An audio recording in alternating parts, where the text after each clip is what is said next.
जिस महान व्यक्तित्व के बारे में आज बताने जा रहे हैं उनके लिए एक लाइन हम कहना चाहेंगे कि दुश्मन की गोलियों का हम सामना करेंगे, आज़ाद ही रहे हैं, आज़ाद ही रहेंगे।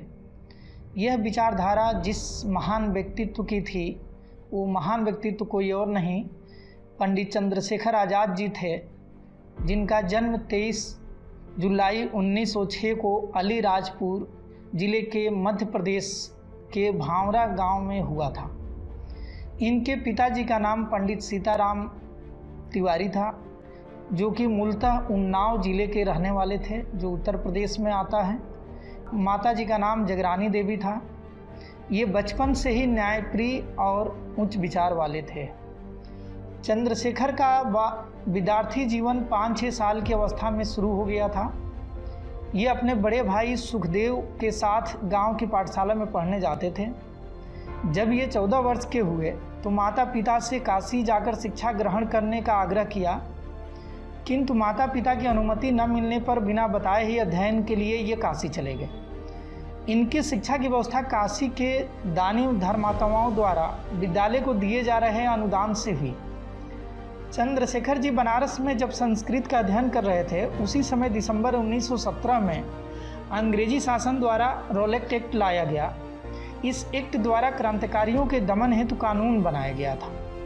गांधी जी के नेतृत्व में पूरे देश में रॉलेट एक्ट का विरोध हो रहा था। बैसाखी का दिन था 13 अप्रैल 1919 को।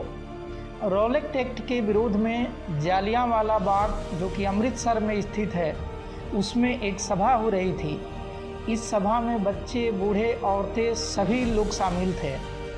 सभा के दौरान ही जनरल डायर ने निहत्थे और शांतिपूर्ण सभा कर रहे लोगों पर अपने हथियारबंद सैनिकों से गोली चलाने का आदेश दे दिया, जिससे सैकड़ों लोग हताहत हो गए। पंजाब की इस घटना की जानकारी चंद्रशेखर जी को समाचार पत्रों के माध्यम से हुई। अंग्रेजी शासन के इस अत्याचार के विरोध में किशोर चंद्रशेखर का खून खौल उठा। उन्होंने अंग्रेजी सरकार द्वारा अपने देशवासियों पर किए जा रहे अत्याचारों का प्रतिशोध लेने की मन में ठान ली। इस समय चंद्रशेखर की अवस्था मात्र 14 साल की थी।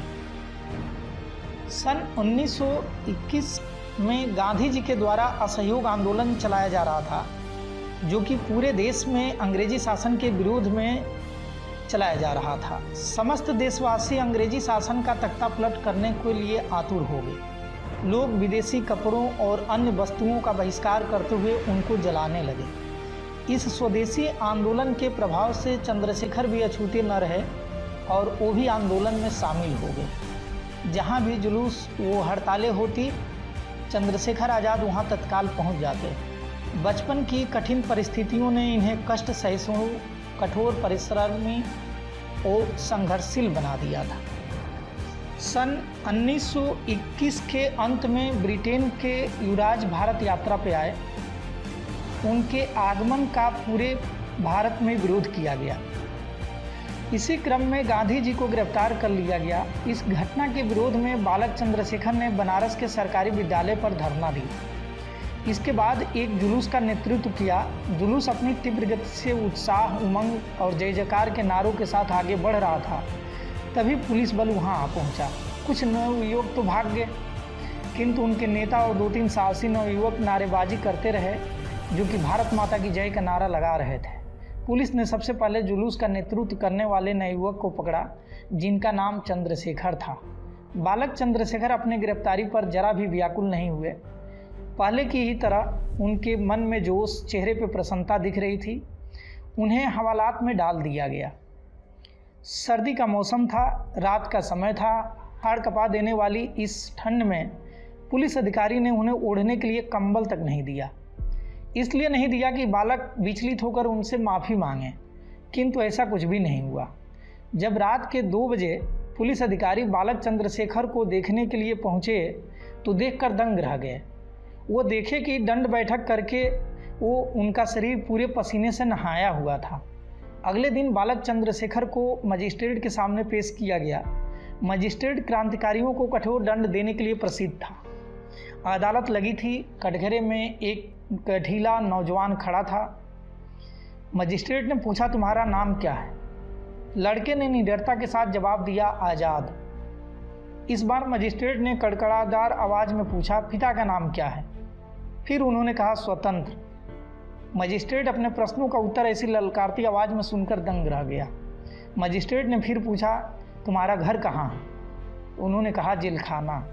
निडर चंद्रशेखर के उत्तर को सुनकर मजिस्ट्रेट आग बबूला हो गया। झल्लाकर उसने बालक चंद्रशेखर को 15 बेतों की कठोर सजा सुनाई। हंसते हंसते वो भारत माता की जय बोलते हुए इन्होंने 15 बेतों की सजा झेली। इसी घटना ने बालक चंद्रशेखर को चंद्रशेखर आज़ाद बना दिया। इसी पे हमारे प्रथम प्रधानमंत्री पंडित जवाहरलाल नेहरू ने कहा था, एक आज़ादी का दीवाना 15-16 साल का नौजवान जो अपने आप को आज़ाद बताता था, जब उसे नंगे करके बांध कर बेंत लगाई जाती तो जब तक बेहोश नहीं हुआ तब तक वो हर बेंत पर भारत माता की जय चिल्लाता रहा। बाद में वो लड़का क्रांतिकारी कार्यों का बड़ा नेता बन गया। ये चंद्रशेखर जी के लिए हमारे प्रथम प्रधानमंत्री जवाहरलाल नेहरू जी ने कहा था और इनके इन विचारों और निर्भीकता की ख्याति चारों तरफ फैल गई थी। इसे देखते हुए इनको हिंदुस्तान रिपब्लिकन एसोसिएशन का सदस्य बनाया गया। इस संस्था का उद्देश्य न केवल स्वतंत्रता प्राप्त करना था बल्कि शोषण रहित प्रजातंत्र की स्थापना करना था। काकोरी रेलवे स्टेशन के निकट 9 अगस्त 1925 को सरकारी खजाने को लूटने की घटना में आज़ाद की महत्वपूर्ण भूमिका रही। आज़ाद जी ने ही मिलकर वो पूरे घटना के लिए ताना बाना बुना था। इस लूट में 10 लोग शामिल थे। इनके अधिकांश साथी पकड़े गए और कुछ को फांसी की सज़ा दी गई, किंतु आज़ाद की छाया तक को पुलिस न छू सकी। उसी समय साइमन कमीशन के विरोध में 1928 में प्रदर्शन में पुलिस की मार से लाला लाजपत राय की मृत्यु हो गई, जिसके प्रतिशोध के लिए पुलिस अधिकारी सैंडर्स की हत्या की योजना बनाई गई।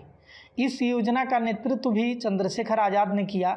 इस योजना में आज़ाद के साथ सरदार भगत सिंह और राजगुरु उनके साथ में थे। सैंडर्स की हत्या के लिए अंग्रेजी शासन किसी को भी नहीं पकड़ सकी। आज़ाद इस कार्य के बाद लाहौर से बाहर चले गए। आज़ाद ने कालांतर में एक नए क्रांतिकारी दल का गठन किया जिनका नाम हिंदुस्तान सोशलिस्ट रिपब्लिकन एसोसिएशन रखा गया। आज़ाद इस संगठन के आजीवन सेनानायक थे। वह सदैव अंग्रेज सरकार की आंख की किरकिरी बने रहे, किंतु सरकार उन्हें कभी पकड़ न सकी। वह क्रूर शुक्रवार का दिन 27 फरवरी 1931 को आया, जब आज़ाद अल्फ्रेड पार्क, जो कि उस समय इलाहाबाद था, आज प्रयागराज के नाम से जाना जाता है, उस पार्क में अपने क्रांतिकारी साथियों के साथ मंत्रणा कर रहे थे। उसी समय अंग्रेजी शासन को अल्फ्रेड पार्क में उनके उपस्थित होने की किसी ने सूचना दी और पूरे पार्क को पुलिस के द्वारा घेर लिया गया। चारों तरफ से गोलियां चल रही थी। आज़ाद ने भी गोलियां चलाई। उन्होंने अपने अन्य साथियों को सुरक्षित बाहर निकाल दिया और स्वयं पुलिस से मोर्चा लेते रहे। जब आज़ाद के पास केवल एक गोली बची तो उन्होंने स्वयं की कनपटी पर वो गोली मारकर अपने जीवन को समाप्त कर लिया। चंद्रशेखर ने पहले ही प्रतिज्ञा की थी कि वो कभी जीते जी अंग्रेजी शासन के हाथ नहीं आएंगे। अंत तक उन्होंने अपनी इस प्रतिज्ञा का मान रखा और इस तरह एक महान क्रांतिकारी हमारे बीच से चला गया और उनके अथक प्रयासों की वजह से उनके 16 साल बाद, मरने के 16 साल बाद 15 अगस्त 1947 को हमारा देश आज़ाद हुआ।